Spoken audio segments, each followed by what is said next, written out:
Avec la montée en puissance des outils de technologie, notamment les logiciels comme Robot Structural Analysis, SPECA, tous ces autres, beaucoup d'ingénieurs ont finalement confié leur cerveau au logiciel. Il n'est pas assez rare de voir des ingénieurs qui, lorsque la machine leur a déjà donné un résultat, ils ne prennent pas le temps d'analyser pour voir est-ce que ce résultat est cohérent, est-ce que c'est correct. Voilà, ils se fient à tout ce que le logiciel leur dit. Pourtant, les bases théoriques acquises à l'école, tout ça et autres permettent, face aux résultats proposés par le logiciel comme ça, d'analyser et voir si c'est correct avant de pouvoir prendre une décision finale. Et pour mieux illustrer cela, j'ai préparé un projet sur lequel je suis en train de travailler actuellement. J'ai essayé de faire le dimensionnement des semelles. Vous pouvez déjà observer par vous-même ici le résultat obtenu. Déjà, avant d'entrer dans le contenu, je tiens à rappeler, ce n'est pas parce que vous avez fait un dimensionnement ou bien une modélisation, vous avez fait toutes les vérifications, le logiciel ne vous a envoyé aucune erreur, que ça veut dire que votre modèle de calcul est correct. Je vais prendre un cas simple. Bon, vous voyez ce modèle. Si je fais le calcul de la structure entière, vous voyez, il n'y a aucune erreur en fait. Je peux revenir là, au niveau des vérifications, analyse, vérification de la structure. Alors là, j'essaye de vérifier 0 erreur, 0 avertissement. Et puis, je vais essayer de faire le calcul de la structure entière. Là encore, 0 erreur, 0 avertissement. Pourtant, ce modèle de calcul n'est pas correct. Si vous utilisez bien votre bon sens, rien qu'à regarder les semelles ici, il n'y a rien qui puisse justifier le fait que cette semelle soit moins chargée que ses voisines en fait, que ses voisines, parce que elle est intermédiaire. Et qu'est-ce qui va justifier? Rien qu'à regarder les surfaces d'influence des poteaux, vous comprenez que ce résultat n'est pas correct. Voilà.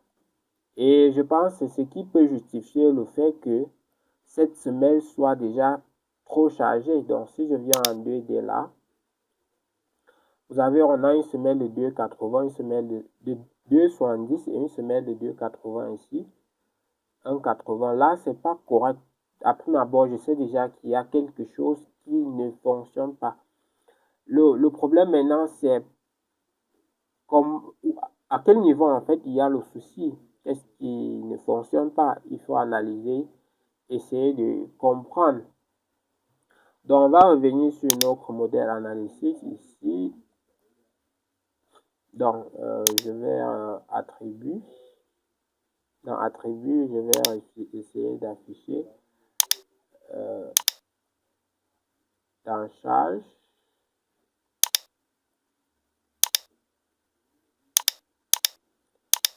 Je vais appliquer. Bon, là, il ne comprend pas mon français, mais là, je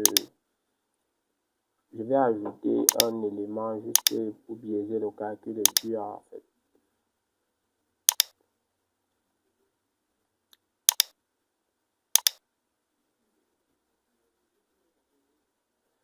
Je fais le calcul. En fait, je veux juste qu'il me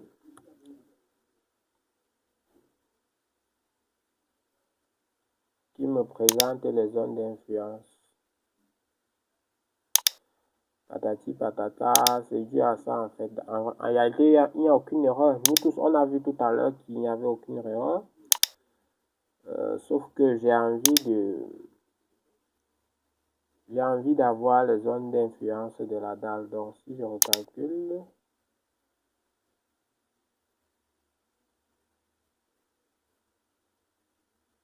voilà, vous voyez, on a 0 erreur, 0 avertissement. En fait, le logiciel parfois il bug, donc j'ai voulu juste ajouter un élément pour qu'il essaye de mettre à jour le modèle et puis je supprime.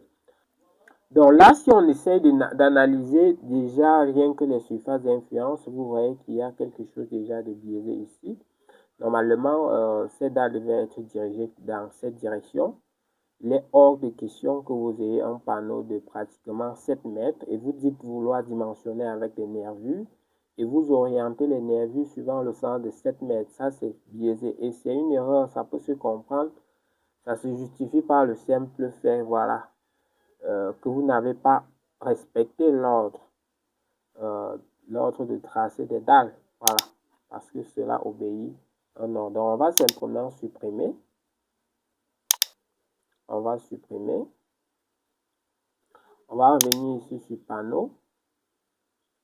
Changer encore, ok, modèle de calcul, là, on prend un modèle rectangulaire.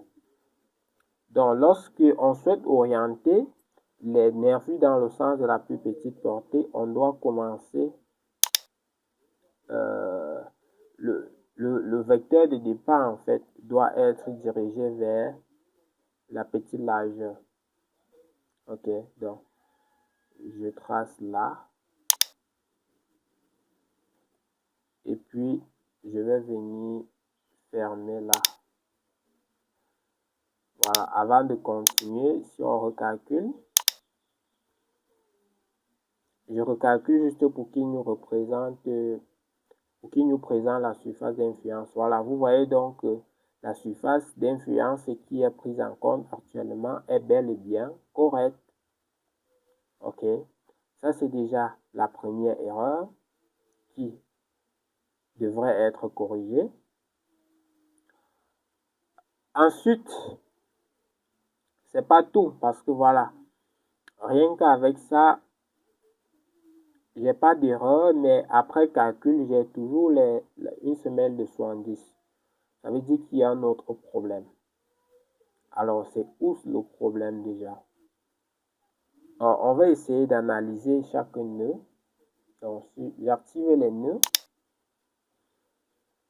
Donc, je sais que le problème, lui, il est à ce niveau, en fait. Et là, ce que je vais essayer de faire, c'est analyser les nœuds.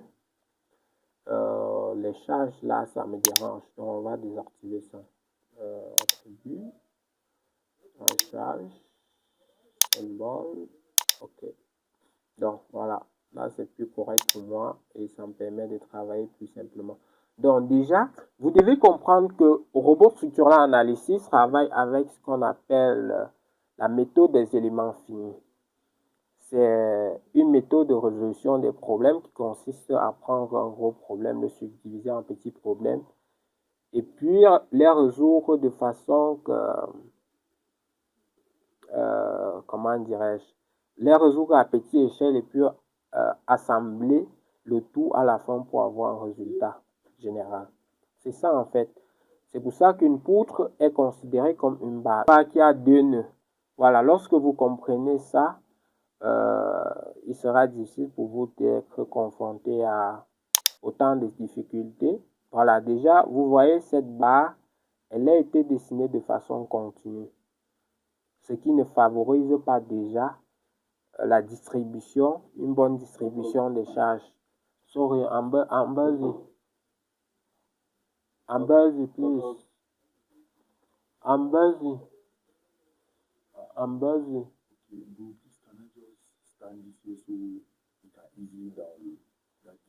Oh, I'm recording video. Ok, so, donc, désolé, hein, il y a le voisin qui m'a dérangé.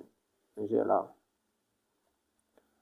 Donc, rien qu'avec ça, déjà, si on essaye d'approcher ici, vous voyez que ces poutres-ci sont encore en continu. Alors, comme je vous ai expliqué, Robot, c'est un logiciel qui travaille beaucoup plus avec les éléments finis. Il sera idéal ici pour une meilleure distribution des charges déjà de diviser cette barre en deux barres. Ça veut dire de cette, on a deux travées, donc normalement on devait avoir trois nœuds pour une meilleure distribution des charges, ce qui n'a pas été fait. Si on essaye d'évoluer à ce niveau, bon, je vais afficher ici. Si on évolue, on voit qu'on a exactement les mêmes choses.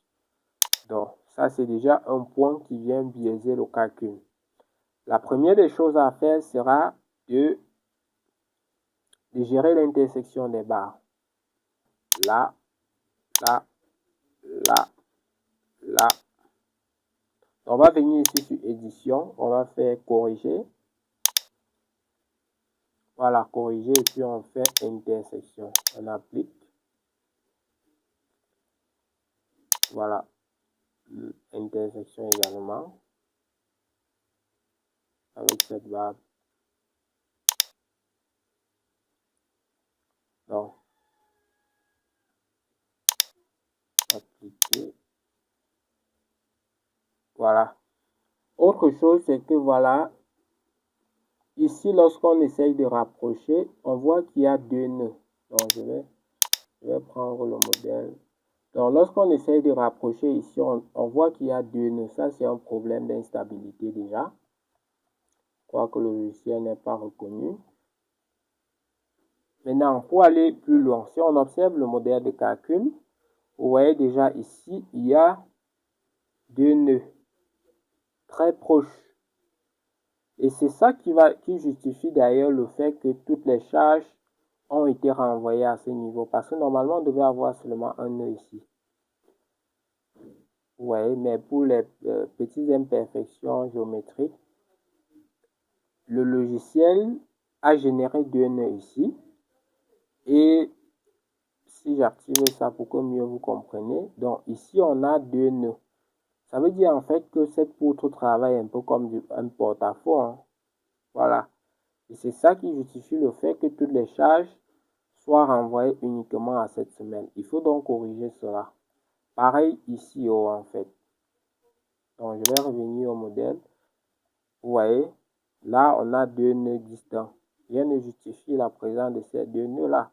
On devait avoir une poutre qui vient prendre appui sur ce nœud. Vous voyez. Donc vous avez une poutre qui visiblement semble être stable. Pourtant, elle ne l'est pas. Donc pour corriger ça, par exemple, à ce niveau, on va venir ici dans correction. OK. Intersection. Pas la structure entière, mais bon. On va corriger le centre de géométrie. Et là, j'essaie d'appliquer pour voir s'il va corriger ça. Je sélectionne les deux barres en question. Et j'applique corriger. Là, il ne corrige pas. Je vais incrémenter de 0,01 encore. Et puis, j'applique. Voilà. Là, vous voyez que ici, on a une transmission de charge correcte. On a une poutre qui vient se reposer sur le poteau et le poteau d'en haut qui transmet la charge au poteau sous-jacent. C'est très important de comprendre cette notion-là. Ici, c'est pareil. Qu'est-ce qui va justifier? Rien ne justifie la présence de deux nœuds ici, en fait. Vous voyez? Donc, on va sélectionner ça, ça, puis on va essayer d'appliquer. Voilà. Vous voyez? Avec ça, on aura une structure avec laquelle les charges seront bien réparties. Et puis, donc là, je vais activer. Ce sont des choses que vous ne pouvez pas observer physiquement comme ça, mais voilà. Si on essaye de calculer,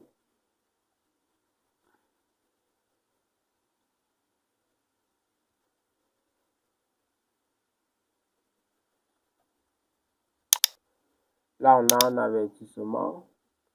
Les nœuds séparés, en fait, il faudra juste supprimer. Ça veut dire qu'il y a un nœud isolé dans notre modèle. Pour supprimer le nœud en question, vous venez là et puis voilà, vous supprimez.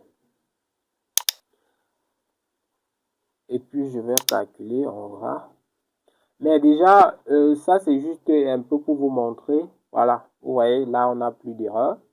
Donc, mais voilà, je vais m'arrêter déjà là. Parce que là, c'est juste pour vous montrer le process, pour analyser les projets que vous avez, voir à quel niveau il y a les failles et tout.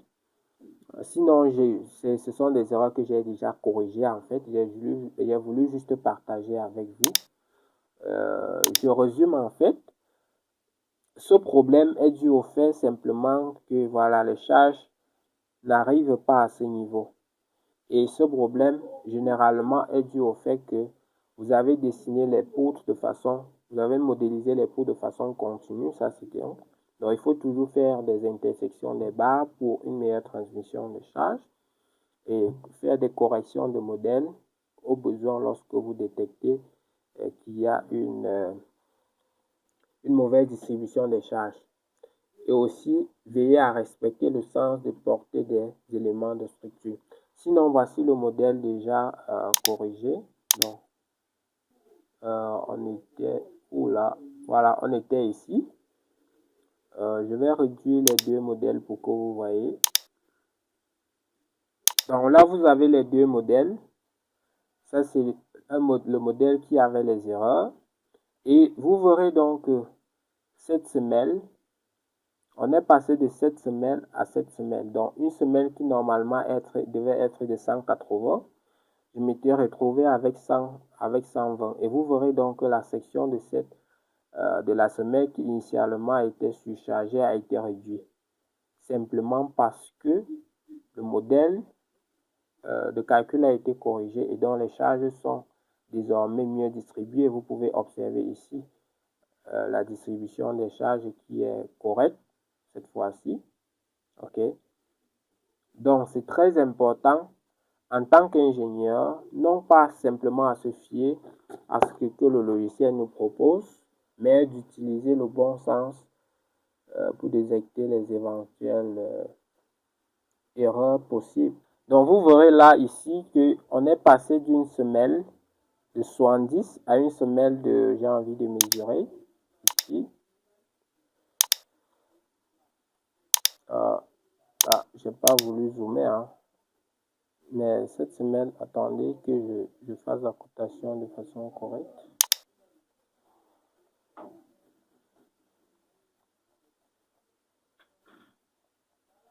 Voilà.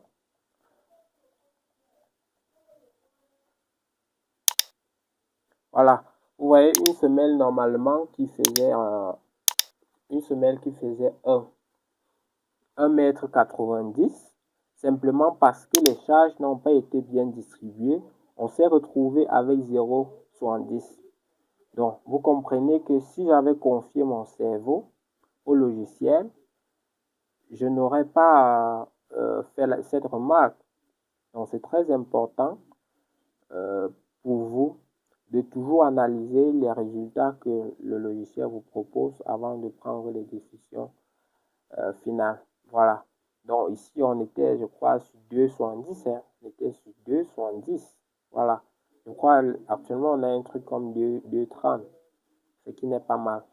Encore, cette section dépend des contraintes utilisées. Donc, beaucoup vont venir en commentaire dire ah, R+2, on a des semelles de 1,90. Comment? C'est pas possible. L'ingénierie, c'est une science. Voilà. Quand on parle de science, ça veut dire que c'est basé purement sur les calculs et les données. Voilà.